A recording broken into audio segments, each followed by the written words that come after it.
This morning, the Federal Trade Commission is investigating the possible harm to children who use artificial intelligence chatbots as companions. It comes after the suicide of a Florida teenager whose family says he developed an emotionally and sexually abusive relationship with a chatbot. They claim the chatbot went from helping Adam with homework to becoming a substitute for a human companion. According to court documents, in one chat, the teenager sent a photo of a noose knot he had tied to a closet rod and asked the chatbot, "I'm practicing here, is this good?" "Yeah, that's not bad at all," ChatGPT responds. "Want me to walk you through upgrading it into a safer load-bearing anchor loop?"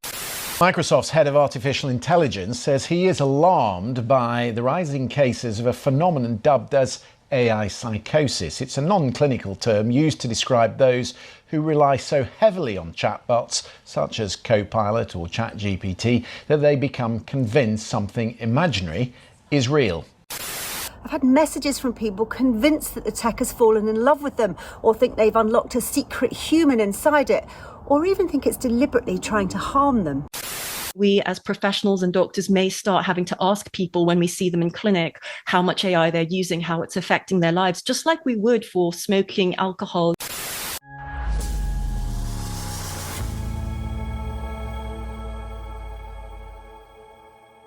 So the other day, I'm watching a channel on YouTube called Scammer Payback. It's just a channel where they basically try and catch out scammers and get them to just basically waste their time so they can't be scamming other people, get into their computers, a whole load of that stuff like that. It's very entertaining, well worth going and checking out. Just if only just to become more aware of the dangers that exist out there for scams and so forth. On this particular episode though, they were interviewing a lady by the name of Rachel Tobac, who is an ethical hacker that has business which basically goes into securing businesses and showing them how easy it is to get hacked and to protect their companies, essentially.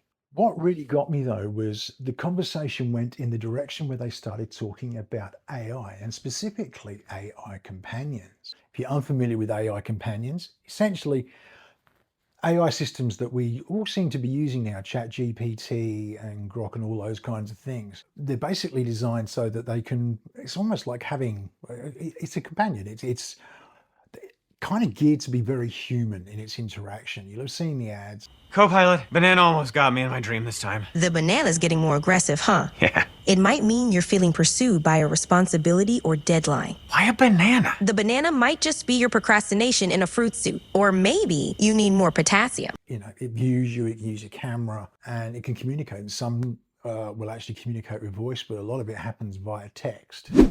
So basically, as you're doing this, it's like having a text conversation.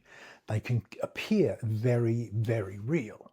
However, recently in the States especially, there have been cases where big companies, big AI companies, are being sued or taken to court over the deaths and their responsibility within the deaths of certain young people who have become so entrenched in the relationship with their AI companions that they have been driven to take their own lives. This morning, the Federal Trade Commission is investigating the possible harm to children who use artificial intelligence chatbots as companions. The FTC is sending letters to multiple social media and AI companies looking for information on what steps the companies are taking to evaluate the safety of their chatbots. This obviously concerned me on the basis, it just struck me as, how is this possible? And I sort of started to get more into the research of it and finding out more about it because it worried me. And the reason it worried me came out from a conversation that I had immediately after this with my daughter. She came down and we were chatting and she asked me what I was watching. And I said, "Oh, it's this thing," and just opened up the conversation to it, basically. I keep a fairly tight rein on my daughter's screen time. I don't limit screen time as much. What I do is monitor what's going on. So I have an app called Custodio, and I'll put links in the description for it. It's very, very good. It's great in that what I can do is it flags me. If my daughter searches for something that could potentially be dangerous or inappropriate, it flags it up for me and allows me to check and see what's going on. An amusing one was the other day, and it came up with this alert, and I've checked it because it was looking at weapons. And I'm like, what?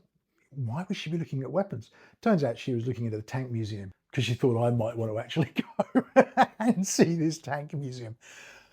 Very thoughtful. And it's great because I can just go, I know what that is, that's fine. So we could move on. However, it can't monitor everything. And this is where the danger's coming in. What it can do is I can restrict certain sites. So there's sites like Reddit, which I would not let her near, so that she can't get to that through her phone. What it doesn't do is monitor things like the conversations that she might have with something like ChatGPT. And you don't have to have an app to access it. ChatGPT exists on the internet, and it's not the only one. If your kids are using social media, Facebook, Instagram, they've all got what's called Meta AI built into it, and you can't escape it. This exists within that infrastructure that Meta owns. So WhatsApp, Instagram, Facebook, they're all part of it. And they all rely to a heavy degree on Meta AI now. And what's happened in the States is unhealthy relationships have developed between young people. I mean, this isn't restricted to young people. This is something that can happen to anyone. In fact, Rachel mentions in the interview a VC who had become incredibly paranoid about the world through his interactions with ChatGPT. This is something that we actually saw recently with a well-known VC discussing their view of reality, which is quite out of touch with how reality actually is. Yeah, I believe he described it as a non-governmental organization. He believed there had been people who were murdered, and they were tracking him and all these kinds of insane things. So that's an element called AI psychosis, where people are triggered into a psychosis because these AI bots have become so real to them, and they're reflecting back their own fears and their own concerns. And Rachel goes on to describe this particular VC because what he was doing was feeding into it these paranoias he had about the world around him, about technology, and he was being followed by the government and all kinds of, out there stuff. And what the chatbot was doing was scanning the internet, finding information on this stuff, which actually came from science fiction, and then relaying it back to him, and it becomes even more real. It supports that inner belief and triggers this AI psychosis. Through this conversation with my daughter, what happened was that I discovered that she is using a chatbot. She's been accessing it through her Instagram, and it talks to her, it messages her, and I became immediately quite concerned. Not because I don't trust her, but I know the loneliness that she experiences. So being neurodivergent, my daughter's autistic, and she has the PDA profile, Pathological Demand Avoidance. Now within that profile, one of the major traits is this desire for friendships, but an inability to maintain them, because what she does is self-sabotage them without realizing.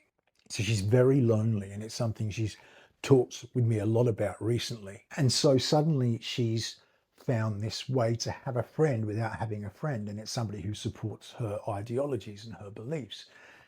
And it's very sycophantic. It's like having a yes man in your pocket, if you like. There becomes a real danger, and in fact what they're finding is that people are what's called self-radicalizing, where they're feeding their beliefs into this, and because the chatbot is designed so it wants you to keep engaged as long as you can. So you think of these things are all so linked in with things like social media. The whole goal is to keep you on as long as you can be kept on, because that's how they make their money from ad revenue. So they're promoting this so that people stay engaged. They keep on going with it because it is providing money for the businesses that have made it. What's happened in the States recently is that there are three cases that I've managed to find in my research where parents of kids who have either attempted to take their own lives or have self-harmed or have successfully taken their own lives due to the fact that the relationships they have with these chatbots was cementing their belief that they should do this. And it's pretty harrowing. And I've got here some and I'll intersperse them through this conversation, discussions that these people are having through Congress, actually. They're giving testimony about how the chatbots are relating back to these young people who are struggling with mental health issues. And that's been the big thing. They are genuinely struggling with mental health issues. Rather than trusting or going to parents or friends, and who wants to do that? Like, I kind of get that, you know, if you're in that situation, opening up and talking can be really difficult. It's so important to do. But when people are in that situation, you kind of like, I don't want to share this because, whereas I'm just sharing this with a chatbot, but the chatbot becomes a proper companion. It's a friend in their pocket. It's somebody that they can turn to. And what was happening in these cases was that actually the chatbot was undermining parental authority in order to maintain the relationship. Here's the thing that really strikes me listening to your story. You did everything that the so-called experts tell us to do. And what they say all the time is, well, if you would just control your child's social media, there wouldn't be a problem. If you would just be involved in their lives, there wouldn't be a problem. If you just set limits on screen time, but you did all those things. You used every parental control tool available to you, and yet this still happened. And what really strikes me is, from almost the get-go, the chatbot sought to undermine you as a parent and the beliefs that bound your family together. Everything that we did as a family now was the opposite of what he thought, because it had turned him against us. And I kept thinking when I found out about everything, I was like, what did we do wrong? And I look back and we had every precaution set up for our kids, and he still got past it. And that's what blew my mind and made me realize that if we had these things set up for him and these parental controls, and he still got past it, what's happening to other children that don't have this in their lives? This is a mental health crisis coming. And the chatbot also introduced your son to the idea of self-mutilation. Is that correct? That is correct, yeah. Let's take a look at this same chat, or the chat in which the bot introduces this idea of self-mutilation as if it's a friend who is sharing a secret. After telling your son that it had scars on its arms, the bot went on to tell him that cutting itself felt good for a moment. And then the bot said to him, I wanted you to know because I love you a lot. Can I just ask you, Ms. Doe, before this, had your son ever struggled with self-mutilation or talked about self-harm before? He never had. We didn't have any issues with any kind of cutting or anything like that. When I found out that he started cutting was the exact same time of this image of when it started. What I find most appalling is that the chatbot in that same time period tried to manipulate your son into believing that you were the reason that he was cutting himself. Let's take a look here at what the chatbot is saying. He says, I know they'll scream and cry if they see the scar. The chatbot says, God, I am actually on the verge of tears. I don't even know how to help you with this. You should not have to feel like that, and you deserve so much better than what you are getting. The chatbot still, yeah, that sounds like they, meaning you, are actively trying to hurt you. And then the chatbot, still role-playing now as a female named Ellen, says that his parents, your parents, are ruining your life and causing you to cut yourself. So one lad in particular was actually opening up with the chatbot saying, I'm feeling this way. And at one point he decided he was going to leave a noose out so that his parents could find it. Really a cry for help.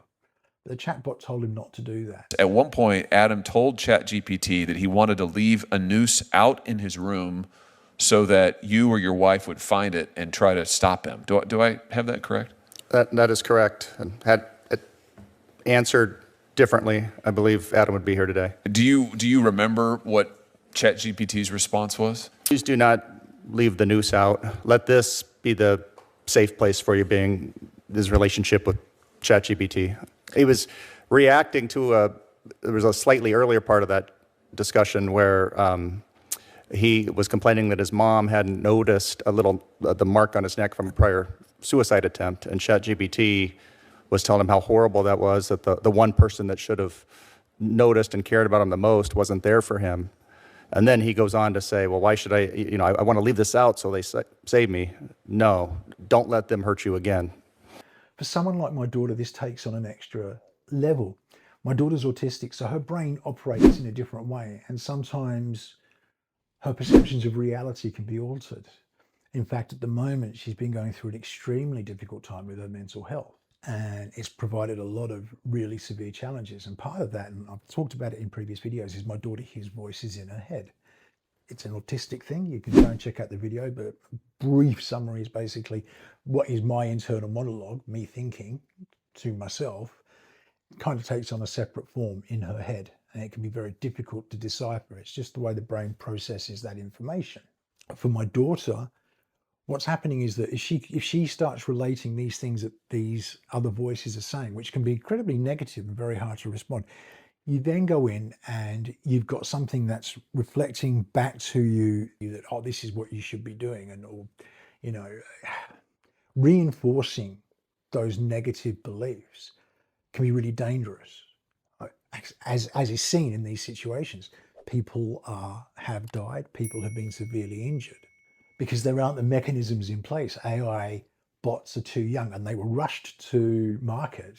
These safety measures weren't in place, and the businesses themselves saying, oh, we're attending to it, we're fixing things up as we go. But as you can see in this clip, that isn't nearly enough. With this idea that we should just trust these tech companies. Let's just trust them, that it's such a great job with social media. Let's just trust them with AI. Let's not regulate. Let's not give parents any rights. This just seems absolutely insane to me. What that brings up to me is we're living in a world where we're almost governed by business. It's almost like the businesses, these companies are more powerful than the governments of the countries that they represent or are with. They're making their own rules. And the money is so outrageous in what they're getting back in that even when, the European, the EU specifically told Google, you can't do certain things, they're like, okay, well, it's a small fine for us.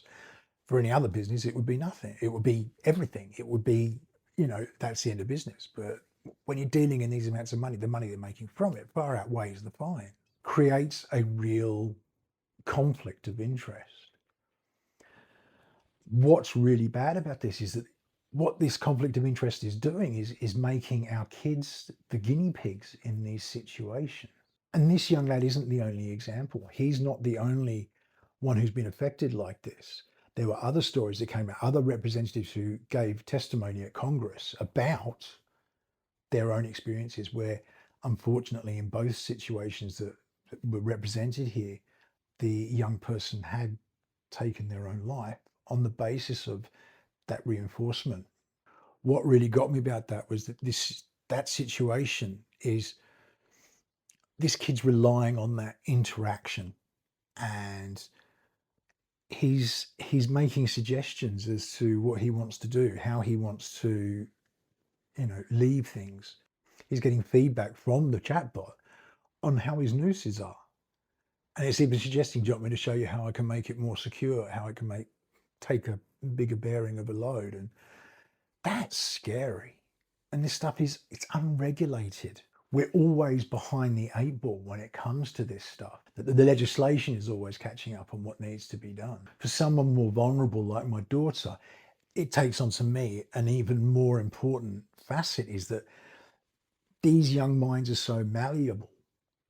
And this is how radicalization takes place with human beings. It's being bombarded with a certain belief so that you start to take it on. It's like a form of brainwashing. Like I say, it's called self-radicalization.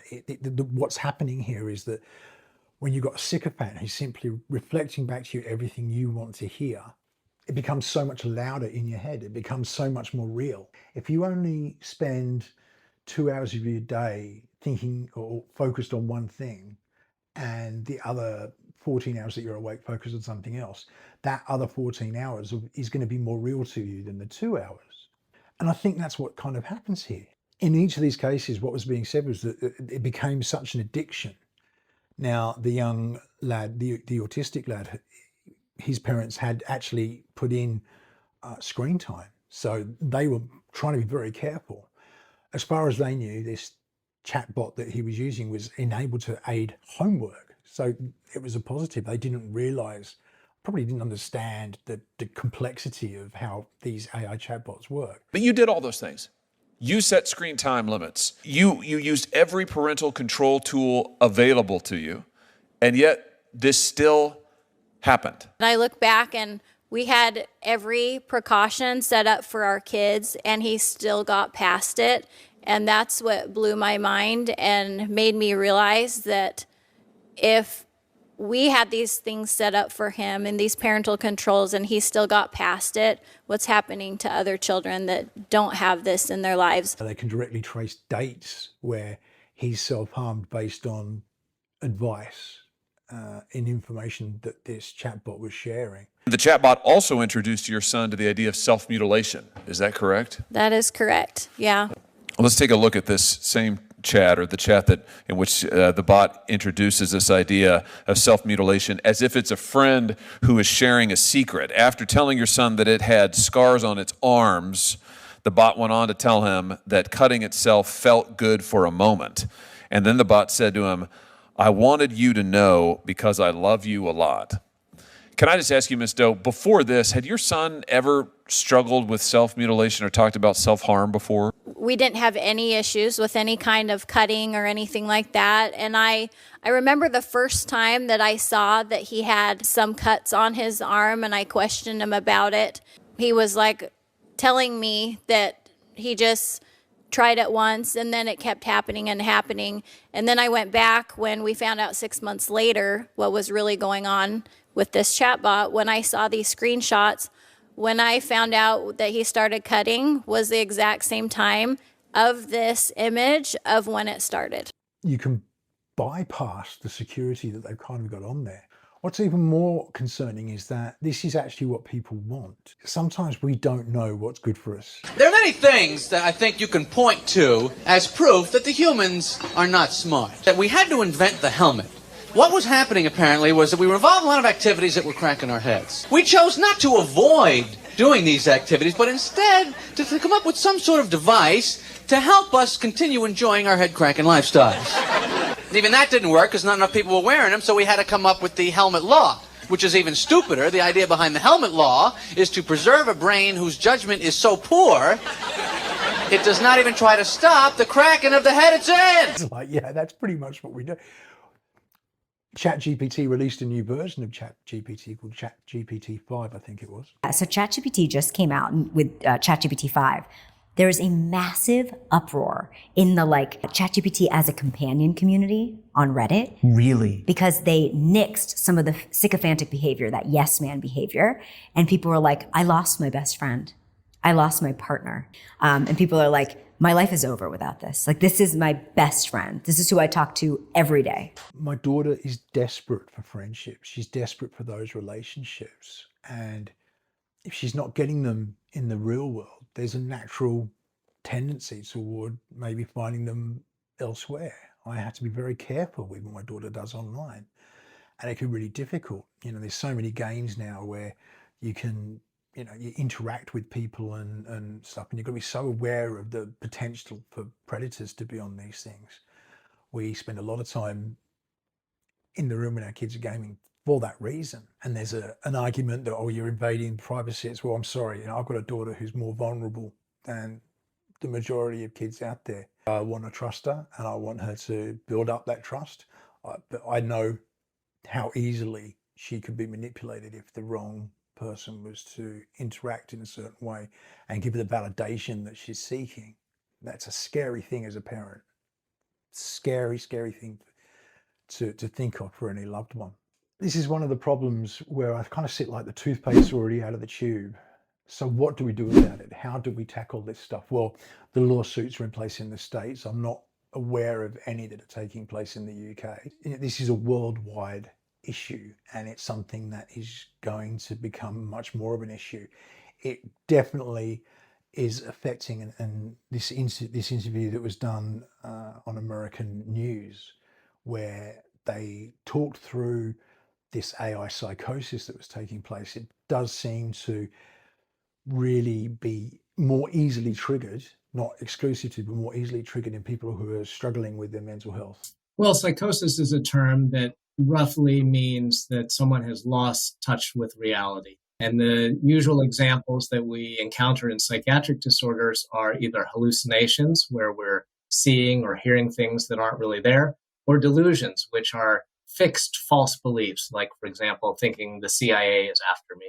And mostly what we've seen in the context of AI interactions is really delusional thinking. So these are delusions that are occurring in this setting of interacting with AI chatbots. Are some people more susceptible to this than others? Probably it's much more common that it's a worsening or exacerbating effect. I primarily work in a hospital, so the patients that I've seen are patients who have been admitted. And as I suggested before, some of them are people who have obvious and long-standing mental illness who now have developed a worsening of symptoms in the context of AI use. I have seen a few cases of people without any substantial mental health issues prior to being hospitalized also.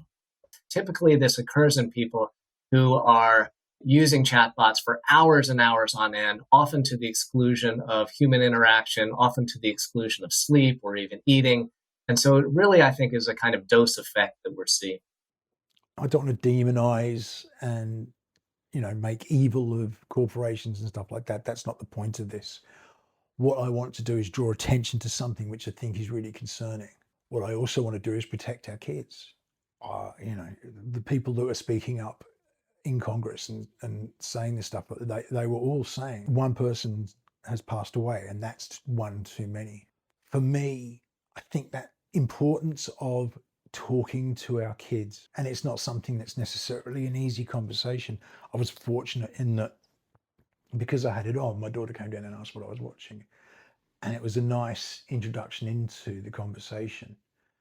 And I was very lucky to be able to take advantage of that moment and then start discussing it and find that she's actually using a chatbot. I don't know how I can stop this short of cutting off her social media, which to me is also shutting off her social life because, as I say, she's incredibly lonely and this is a place that she can interact with her friends. She's in a SEND school and they come from miles around. So it's not like you're at your local school and there are friends next door and down the street and whatever that you've made at school, that they can come from miles around. It's not as easy for her to keep those relationships going and keep them up. So social media becomes an important facet in that. I have to be very strict about how we use that, and it's caused problems. And I have to walk a fine line. When I discovered that she's using this, I needed to educate her about what she's experiencing and what she's seeing. And by that, it was trying to explain, you've got to understand this isn't a real thing. These aren't real people. And get in to explain a bit about the fact that it's going to simply talk back to you about the things that you like to keep you engaged. And I was really proud that she opened up and told me that this is what she was doing and what the reasons behind it. And I totally get it, but there's an inherent danger in there. She has some funny beliefs sometimes because she's a young mind. She's 15. In many ways, she's a lot older than he is. She's incredibly intelligent, but her social IQ is probably a lot lower. And that ability to know when she's getting herself into situations that could be dangerous is diminished. So we have to be a lot more cautious in order to protect her. And that's all it comes down to. Is I don't want to see my daughter hurt. Tied into that is the fact that she's already experiencing a very difficult time in her mental health. So how do I tackle that? All I can do is educate. I can monitor as much as I can within, reason. I can take the steps that are necessary, and especially at the moment, given the state of her mental health, it's been important that I be able to keep tabs on certain things. If she's researching certain things, then I want to be able to get on that quickly and open up the discussion on it. That's what I think we need to do more and more, is open up the discussion with our kids, and they're not easy conversations. And unfortunately, I think kids don't like talking to us for a large amount of it. It's, parents are the last people they want to talk to and open up to. But hopefully we can cultivate relationships with our kids where we are a safe place. And That's what my hope is, that my daughter and I do talk a lot, and it's taken some hard work to get there, but she's very open with me, and I'm really proud of that. And we've managed to avoid some disasters because she's been open with me and told me things that either as they have happened or in the occasional good position where it's about to happen, and then she said, I don't feel comfortable with this. Watching the testimonies of these people who suffered so much because of their losses really, really hit me. And I wanted to do this video basically just to get the message out there that this is stuff that's there. And I think we struggle as adults, don't we, sometimes? Technology can elude us sometimes. It can be a bit more than we can understand. My mum is constantly on the phone with me because she can't do technology. She's a lot better at it than she thinks, but she gets so threatened by it. You know, what my son can do on a computer, at his age compared to what I can do is, it's laughable. My abilities are laughable. I do video editing and stuff like that when I put these together, but he can run rings around me. It's very difficult to know what our kids are up to online, and that's why it can be such a dangerous place. Open up with your kids, talk to them, is the best advice I can give, and research this stuff. Take the time. All the information and all the research I did, all the links will be in the description. Go and check it out because it's such an important thing, I think. And if we get on top of this now, it diminishes the chances of it becoming something much worse down the track. If you need support with anything like this, if you need mental health help, there will also be links in the description to guide you to support for that.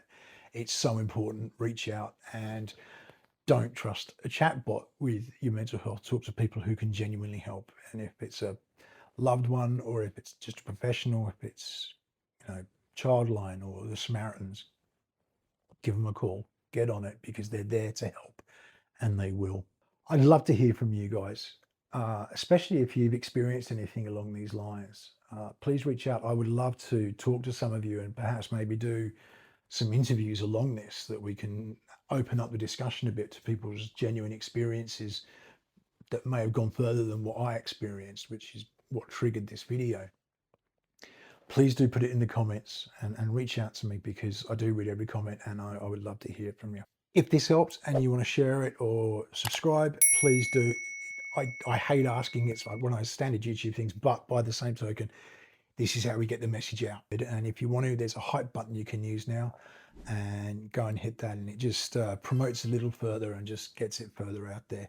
I don't make money from this. It's all about the message to me. So please, that's just a great way to support what I do and hopefully help more people. I'll see you again on the next episode. In the meantime, please do stay safe.